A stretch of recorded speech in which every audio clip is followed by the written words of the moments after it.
আসসালামু আলাইকুম, আমি জাহিদ হাসান অন্তর, founder of cyber network academy. আপনাদের সকলকে আজকের ভিডিওতে স্বাগতম।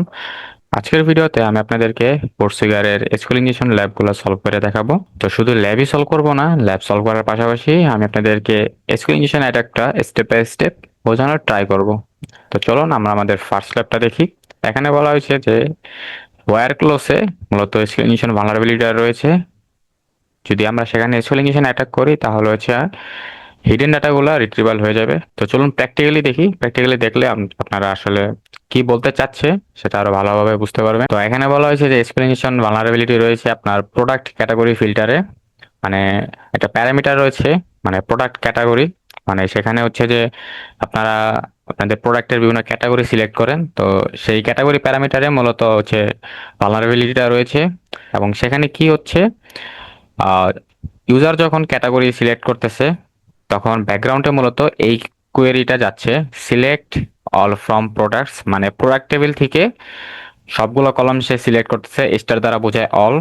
হোয়ার মানে এটা হচ্ছে যে একটা ফিল্টার ক্লোজ, মানে আমরা হচ্ছে যে স্পেসিফিক জিনিস আমরা টেবিল থেকে হচ্ছে যে নিয়ে নিয়ে আসতে পারি। তো হোয়ার দিয়ে বলতেছে যে ক্যাটাগরি গিফটস, মানে ক্যাটাগরি কলামের মানে ক্যাটাগরি যে কলাম সেই কলামের ডাটা গিফটস এবং রিলিস্ট ওয়ান, এটা দ্বারা বোঝায়, মানে লাস্টে যে অ্যান্ড রিলিস্ট ওয়ান দিছে এটা দ্বারা আসলে বোঝায় যে ওই সকল প্রোডাক্ট, মানে যেগুলার ক্যাটাগরি গিফটস, মানে এই প্রোডাক্টগুলো হচ্ছে যে গিফট প্রোডাক্ট এবং এগুলা রিলিস্ট হয়েছে। রিলিস্ট ইজ ইকুয়াল টু ওয়ান, মানে এগুলা রিলিস্ট হয়েছে। মানে এই সকল রিলিস্ট প্রোডাক্টগুলো হচ্ছে যে শুধু ইউজারকে শো করাও। ব্যাকগ্রাউন্ডে এই কোয়েরিটা হচ্ছে। ওকে, মানে তাহলে আমরা কি, যে সকল প্রোডাক্ট রিলিজ করা হয়েছে শুধু আমরা ওই সকল প্রোডাক্টগুলোই দেখতে পারতেছি ব্যাকগ্রাউন্ডে এই কোয়েরির ফলে। তো আমাদের টাস্কটা হচ্ছে আমাদের সকল হিডেন ডাটাগুলা রিট্রিভ করা লাগবে, এক্সক্লুশন অ্যাটাক করে। এটাই হচ্ছে যে আমাদের টাস্ক আজকের। তো চলুন ল্যাবটা অ্যাক্সেস করি। এই হচ্ছে যে আমাদের ব্যাকগ্রাউন্ডে যে কোয়েরি সেটা। তো এখন এক্সক্লুশন হয় কেন? এক্সক্লুশন হয় হচ্ছে ইউজার ইনপুট যদি সরাসরি এসকিউএল কোয়েরি হিসেবে ইউজ করে। তো আমরা দেখবো যে আসলে আমাদের এসকিউএল, মানে আমাদের ইউজার ইনপুট সরাসরি এসকিউএল কোয়েরি হিসেবে যাচ্ছে কিনা। তো এর জন্য এখানে যেহেতু আমরা কিছু ইনপুট দিতে পারবো, তো এখানে জাস্ট সিঙ্গেল কোড দিই। যদি দেখি যে ইরর আসতেছে তার মানে হচ্ছে আমাদের ইউজার ইনপুট সরাসরি এসকিউএল কোয়েরি হিসেবে সার্ভার ইউজ করতেছে। তো আমরা এটা ব্যালেন্স করার জন্য হচ্ছে কমেন্ট ইউজ করবো। কমেন্ট মানে হাইপেন এপেন স্পেস হাইপেন, যদি ইন্টার দিই তো দেখেন এটা আমার ব্যালেন্স হয়ে গেছে। তো আমরা এখন বুঝতে পারতেছি যে এখানে মূলত এসকিউএল ইনজেকশন অ্যাটাক করা যাবে, মানে এটা এই প্যারামিটারটা এসকিউএল ইনজেকশন দ্বারা ভালনারেবল। তো এখন আমাদের যে টাস্ক, মানে ল্যাবটা সলভ হবে একমাত্র যদি আমরা হিডেন ডাটাগুলো রিট্রিভ করতে পারি। তো এটা আসলে কিভাবে হবে, তো এটা জাস্ট আমি একটু এক্সপ্লেন করি। তো আমরা কি করতেছিলাম, এই যে গিফটস, এখানে আমরা ইনপুট দিতেছিলাম, তাই তো। তো আমরা যখন একটা সিঙ্গেল কোড দিলাম, দেওয়ার ফলে কেন এরর আসলো? এরর আসছে, তো দেখেন এখানে সিনট্যাক্স হচ্ছে ডাবল কোডের, মানে সিঙ্গেল কোড বা ডাবল কোডের ভিতরে আমার স্ট্রিংটা থাকবে। কিন্তু এখানে যেহেতু আরেকটা সিঙ্গেল কোড দিয়ে দিছি, তো এটা কি একটা ইনভ্যালিড সিনট্যাক্স হয়ে গেছে না? তো এখানে তো অবভিয়াসলি ইরর আসবে, তাই না? এক সাইডে আমার সিঙ্গেল কোড আর এক সাইডে আমার দুইটা সিঙ্গেল কোড, যার ফলে কি ইরর আসবে। তো ইররটা যেন না আসে, মানে ইররটা রিজলভ করার জন্য আমরা কি করলাম, কমেন্ট করলাম। কি কমেন্ট করলাম, এই যে এইভাবে। এটা হচ্ছে যে comment syntax, hyphen hyphen space hyphen অথবা শুধু স্পেস, মানে এক এক ডিবিএমএস এ এক এক ধরনের সিনট্যাক্স। তো আমরা যখন এটা কমেন্ট করলাম, কমেন্ট করার ফলে কি হইলো, এই যে আমার কমেন্ট দেওয়ার পরের যেই সকল জিনিস ছিল, যেই ডাটাগুলো ছিল, এগুলো কিন্তু কমেন্ট হয়ে গেছে। মানে এগুলো কিন্তু আর ভিজিবল না, মানে এগুলো কিন্তু আর ধরবে না সার্ভার। সার্ভারের কাছে শুধু এতটুক ভিজিবল, এই যে এতটুক, এখান থেকে এতটুক। এগুলা কিন্তু কমেন্ট করে দিছে, মানে এগুলা সে ধরবে না। এগুলা কমেন্ট আউট, ওকে, কমেন্টেড। তো এখন কি হলো, এগুলো আমরা কমেন্ট করে দিলাম। কমেন্ট করে দেওয়ার ফলে কি হলো, এই যে অ্যান রিলিস্ট ওয়ান, এটা কিন্তু আর কাজ করতেছে না। যার ফলে কি হবে, আমাদের কিন্তু কন্ডিশনটা এটা কিন্তু আর কাজ করতেছে না, যে অ্যান রিলিস্ট ওয়ান মানে ক্যাটাগরি গিফট এবং রিলিস্ট ওয়ান, মানে যেগুলা রিলিজ করা হয়েছে ওগুলাই দেখাও। যেহেতু আমরা এই অ্যান্ড রিলিস্ট ওয়ান এই ফুল কন্ডিশনটাই আমরা কমেন্ট করে দিছি, এখন সার্ভার শুধু এটা দেখবে, সিলেক্ট অল, মানে সব কলাম ধরো from products where category, category কলামের ভিতরে ডাটা গিফটস আছে, ওই সকল প্রোডাক্টগুলা সব শো করায় দেওয়া, মানে রিলিজড আনরিলিজড। তো আমরা যদি এটা জাস্ট কপি করি, মানে আমাদের এই টাস্কটা সলভ করার পেলোড হচ্ছে এটা। তো জাস্ট যদি এটা দেই, দেখবেন যে আমাদের ল্যাবটা কিন্তু সলভ হয়ে গেছে। ওকে, আচ্ছা। তো এখানে আমরা আরেকটা কাজ করতে পারি, মানে অর 1 = 1। এটা দেওয়ার ফলে কি হবে, মানে where category is equal to gives অথবা অর 1 = 1, মানে 1 = 1 যেটা obviously true, all time true. যার ফলে কি হবে, আমাদের ডাটাবেস সার্ভার হচ্ছে ডাটাবেস থেকে সব প্রোডাক্টস রিলিজড আর আনরিলিজড সব হচ্ছে আমাকে শো করাই দিবে। তো পেলোড হচ্ছে এটা। ওকে, তো জাস্ট এটা দিয়ে এন্টার দিই, দেখবেন আমাদের ল্যাব কিন্তু সলভ হয়ে গেছে। এই যে আমাদের মানে রিলিজড আনরিলিজড যে সকল প্রোডাক্ট ছিল সব প্রোডাক্ট কিন্তু হচ্ছে সে রিট্রিভ করে দিছে। তো এই হচ্ছে মূলত আমাদের ফার্স্ট ল্যাব। এরপর আমরা দেখব সেকেন্ড ল্যাব। সেকেন্ড ল্যাবে মূলত বলা হয়েছে SQL injection vulnerability allowing log in bypass, মানে এসকিউএল ইনজেকশন ভালনারেবিলিটি আমাদেরকে লগ ইন বাইপাস অ্যালাউ করতেছে। অর্থাৎ লগ ইন ফাংশনে মূলত এসকিউএল ইনজেকশন ভালনারেবিলিটি রয়েছে। আমরা হচ্ছে অ্যাডমিন প্যানেল বা লগ ইন প্যানেল বাইপাস করতে পারবো এসকিউএল ইনজেকশন অ্যাটাক করে। তো চলুন সেটা কিভাবে আমরা ল্যাবটা অ্যাক্সেস করি। তার আগে আমরা ল্যাবটা আমাদের চালু হোক। তো আমরা দেখি যে ব্যাকগ্রাউন্ডে আসলে কি কুয়েরি যায় যখন আসলে আমরা এই যে ধরেন ইউজার নেম একটা ফিল্ড আর পাসওয়ার্ড একটা ফিল্ড, এখানে যখন আমরা ইউজার নেম ইনপুট দিই এবং পাসওয়ার্ড ইনপুট দিই তখন আসলে কি হয়, ব্যাকগ্রাউন্ডে মূলত কি হয় আসলে। তো এখানে মূলত ব্যাকগ্রাউন্ডে এই কোয়েরিটা হয়, users where user name is equal two password is equal two. তো আমরা যখন এখানে ইউজার নেম এবং পাসওয়ার্ড ইনপুট দিই ব্যাকগ্রাউন্ডে মূলত এই কোয়েরিটা হচ্ছে সার্ভার ডাটাবেস সার্ভারকে করে। তো এখানে মূলত আমরা যেই ইনপুট দিই, ধরেন ইউজার নেমে আমরা এডমিন ইনপুট দিলাম, তো এডমিন এবং পাসওয়ার্ডে আমরা যদি পাসওয়ার্ড ইনপুট দিই তাহলে হলো পাসওয়ার্ড। এটা হচ্ছে যে এই কোয়েরিটা সার্ভার হচ্ছে ডাটাবেসকে করবে, ডাটাবেস সার্ভারে ডাটাবেস ম্যানেজমেন্ট সিস্টেম তাকে করবে। সে তাকে যখন করবে এই কোয়েরিটা যে সিলেক্ট অল ফ্রম ইউজার্স, মানে সকল কলাম সিলেক্ট করো ইউজার টেবিল থেকে, হোয়ার ইউজার নেম এডমিন এবং password is equal two password. মানে ইউজার নেম এডমিন এবং পাসওয়ার্ড হচ্ছে পাসওয়ার্ড, মানে দুইটাই ট্রু হওয়া লাগবে। ইউজার নেম এডমিন এবং ওই ইউজার নেমের সাথে যে পাসওয়ার্ডটা সেটা পাসওয়ার্ড হওয়া লাগবে। তো যখন এই দুইটা ট্রু হবে তখন হচ্ছে যে সব যে কলামগুলো আছে সেই কলামের ডাটাগুলা হচ্ছে রিট্রিভ করে দাও। ওকে, সব ডাটাগুলো নিয়ে এসে সার্ভারকে দাও এবং সার্ভার হচ্ছে সেটা নিয়ে একটা রেসপন্স জেনারেট করবে এবং সেই রেসপন্সটা হচ্ছে ইউজারকে দিবে এবং ইউজার মানে ব্রাউজারকে দিবে, ব্রাউজার সেটা রেন্ডার করবে। ওকে, তো এই হচ্ছে মানে একটা ভ্যালিড কোয়েরি, মানে যখন আমরা ইউজার নেম এবং পাসওয়ার্ড দিই। তো বাইপাস আসলে কিভাবে হয়, তো সেম ওয়েতে আমরা ধরেন ইউজার নেম আমরা তো যে কোনো কিছু ইনপুট দিতে পারি। তো যেটা ইনপুট দিব কোয়েরির এই ইউজার নেম প্যারামিটারে মূলত এগুলাই যাবে। তো আমরা যদি এখানে এরকম কিছু একটা দেই যে admin single quote or 1 = 1 comment.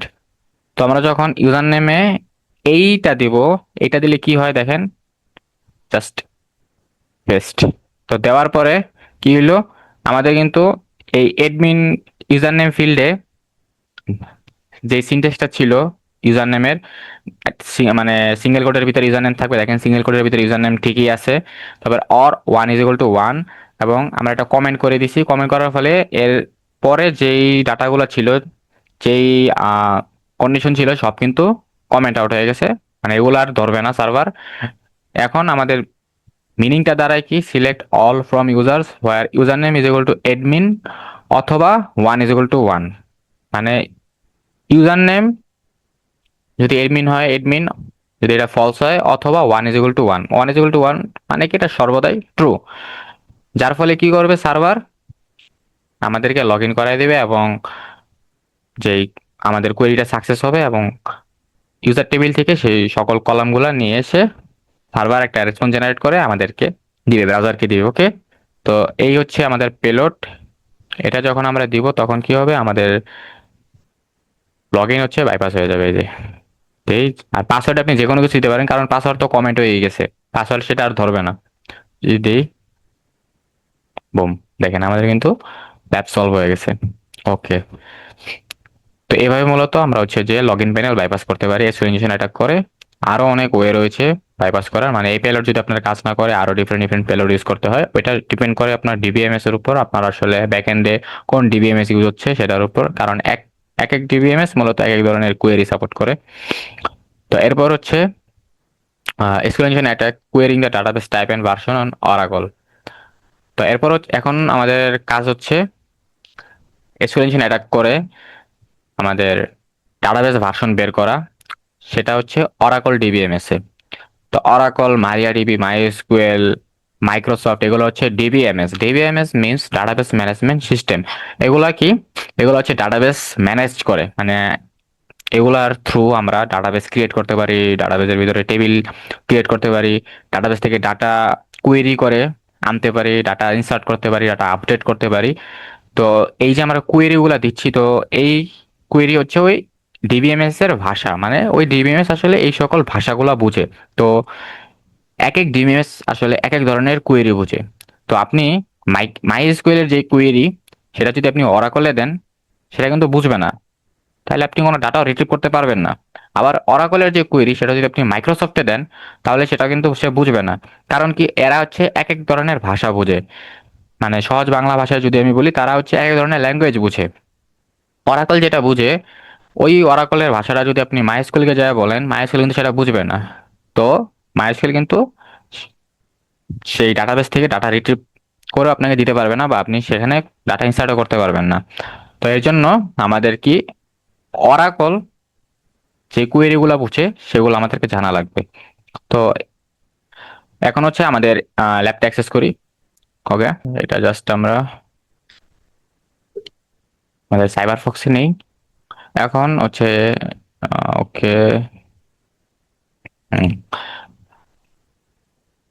তো এই ক্যাটাগরি প্যারামিটার, এটা হচ্ছে যে ভালনারেবল প্যারামিটার। আমরা এখন চেক করব যে আসলে ভালনারেবল কিনা। এরর দিবে।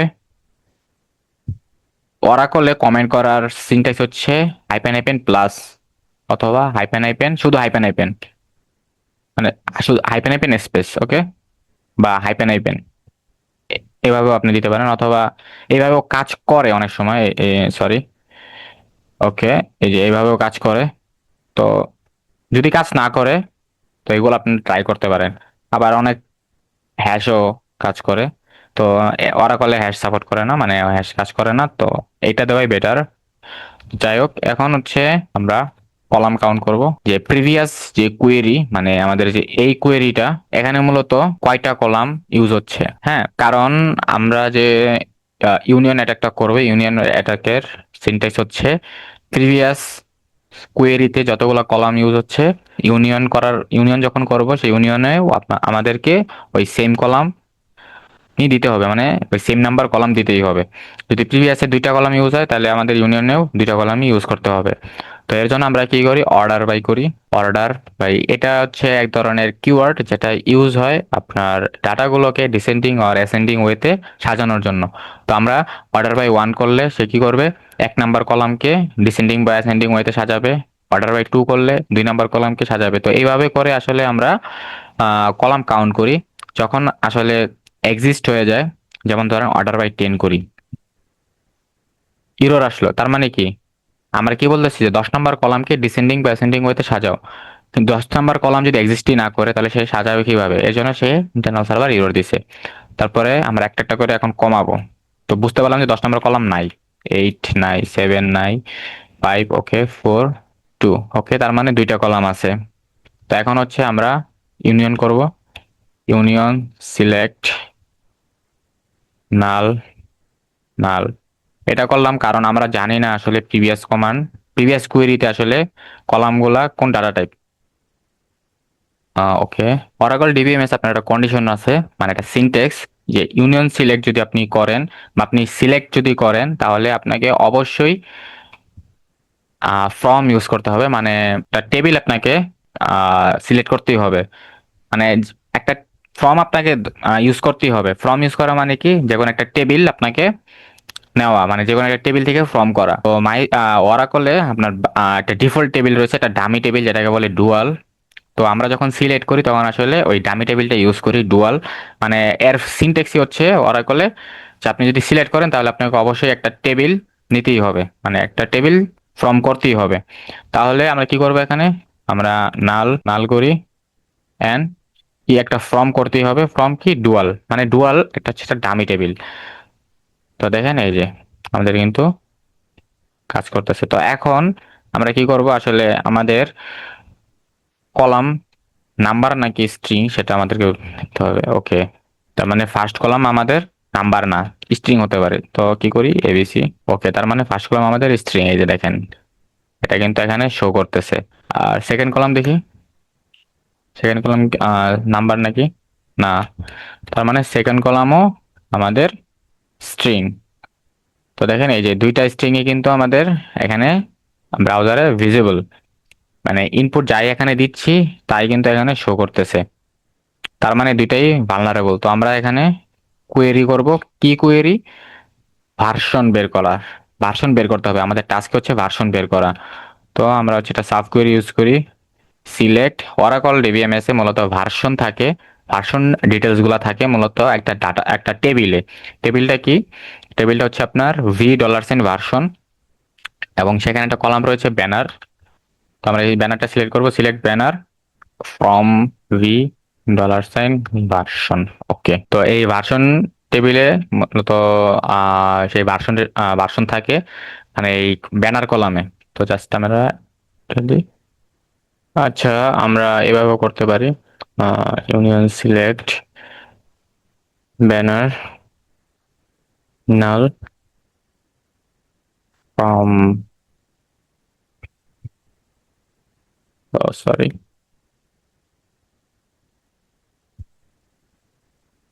ওকে।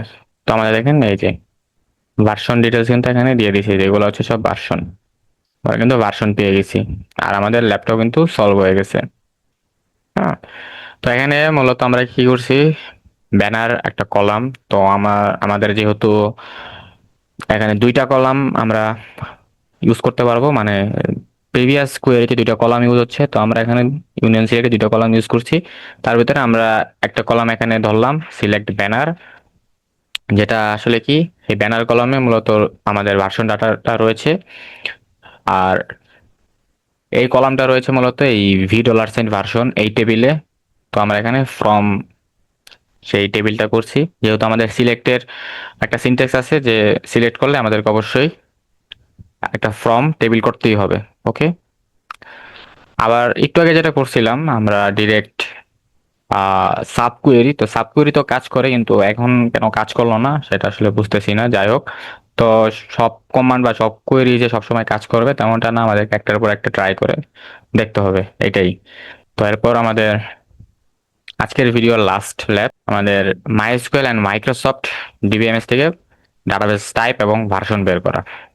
তো সেম, মানে আমরা অরাকলে যে কাজটা করছি, আমরা মাইএসকিউএল মাইক্রোসফট এবং মাইএসকিউএল এ প্রায় সেম কোয়েরি আর কি ইউজ হয়। তো আমরা আমাদের যে টাস্ক হচ্ছে যে এখন মাইএসকিউএল বা মাইক্রোসফটের জন্য ডাটাবেস ভার্সন বা ডাটাবেস টাইপ বের করা। তো এটা, তো এখানেও সেম আপনার দুইটা কলাম রয়েছে, আমরা জাস্ট করি। ওকে, তো আমরা দেখতে পাচ্ছি যে এখানে 1 এবং 2 কলাম শো করতেছে, মানে 1 এবং 2 কলাম, এই দুইটা কলামই হচ্ছে ভালনারেবল। তো এখানে আমরা যদি 1 এবং 2 কলাম যে কোনো জায়গায় যদি আমরা যে কোনো একটা স্ট্রিং ইনপুট দিই, সেটা আমরা এখানে আউটপুটে দেখতে পারবো, মানে এখানে রিফ্লেক্ট করতেছে দেখেন। ওকে, তো আমাদের কাজ হচ্ছে মানে এই ল্যাবের টাস্ক হচ্ছে আমাদের ডাটাবেস ভার্সন অথবা মানে ডাটাবেস ভার্সন এবং ডাটাবেস টাইপ বের করা। তো আমরা যদি জাস্ট ভার্সন ফাংশন ইউজ করি, মানে মাইএসকিউএল আর মাইক্রোসফটে আপনার ভার্সন বের করার কোয়েরিটা হচ্ছে সিলেক্ট ভার্সন ফাংশন। তো এটা দিলে মূলত হচ্ছে আমরা মাইএসকিউএল ডিবিএমএস এর ভার্সন এবং ডাটাবেস টাইপ হচ্ছে পেয়ে যাব। তো জাস্ট যদি এক্সিকিউট করি তো দেখবেন আমাদের ল্যাব কিন্তু সলভ হয়ে গেছে, এই যে। আর এখানে দেখেন আমাদের কিন্তু এই যে ডাটাবেস ভার্সন এখানে দেখাচ্ছে। তো এই ছিল মূলত মানে ফোর্সউইয়ারের আজকের এই কয়টা ল্যাব। আমরা নেক্সট ভিডিওতে ফোর্সউইয়ারের এক্সপ্লেনেশনের আরো কিছু ল্যাব রয়েছে, সেখানে মূলত আমরা আরো অ্যাডভান্স টেকনিক শিখবো। আমরা নেক্সট ভিডিওতে হচ্ছে ডাটাবেস থেকে ডাটা রিট্রিভ করা দেখব, ডাটা বের করব। আমরা ব্লাইন্ড স্কুল ইনজেকশন দেখব, ইউনিয়ন তো দেখলামই। তারপর আমরা বুলিয়ান দেখব। হ্যাঁ, আশা করি যে স্কুল ইনজেকশন অ্যাটাকটা অ্যাকচুয়ালি কিভাবে হয়ে থাকে সেগুলো আপনারা বুঝতে পারছেন, এবং ব্যাকগ্রাউন্ডে মূলত কি কি প্রসেস হয়, কি জন্য মূলত স্কুল ইনজেকশন ভালনারেবিলিটি ক্রিয়েট হয় সেগুলো আপনারা বুঝতে পারছেন। তো এরকম আরো ইনফরমেটিভ ভিডিও পেতে, এরকম আরো অ্যাটাক শিখতে আমাদের হ্যাকোযন্ত্র ইউটিউব চ্যানেলটাকে সাবস্ক্রাইব করুন এবং সাইবার নেটওয়ার্ক একাডেমির অফিসিয়াল ফেসবুক পেজটাকে ফলো করুন। তো দেখা হচ্ছে নেক্সট ভিডিওতে, সে পর্যন্ত স্টে সেফ স্টে সিকিউর। আল্লাহ হাফেজ।